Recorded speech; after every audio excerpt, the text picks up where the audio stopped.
સમાચાર વડોદરાથી મળી રહ્યા છે। મેયરના વોર્ડમાં જ સમસ્યાઓની ભરમાર। મેયર પિંકી સોની સામે તેમના જ વોર્ડમાં વિરોધ। રામેશ્વર સોસાયટીમાં દૂષિત પાણી આવતા રહીશોમાં રોષ। સ્થાનિક મહિલાઓએ માટલા ફોડીને રોષ ઠાલવ્યો। દૂષિત પાણીને કારણે રોગચાળો પણ વકર્યો હોવાનો દાવો। અનેકવાર રજૂઆત છતાં નિરાકરણ ન આવતું હોવાનો આક્ષેપ। મેયર માત્ર TV9 માં જ દેખાય છે તેવું મહિલાઓએ કહ્યું।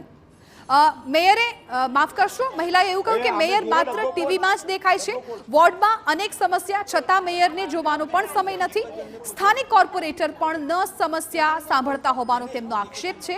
ચૂંટણી બહિષ્કારની પણ મહિલાઓએ ચીમકી ઉચ્ચારી છે।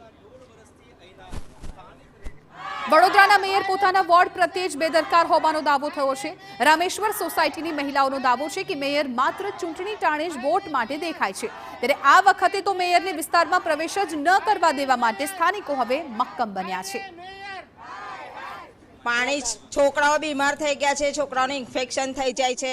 7-8 હજારની તો દવા થઈ છોકરાઓની। ડાફરે નહીં મારતા ને પિંકીબેન આ સમાચારમાં જોયેલા છે, બરાબર નકર એમ તો જોયા જ નહીં। હવે ઓટ લેવા આવે તો ઓટ મળે નહીં।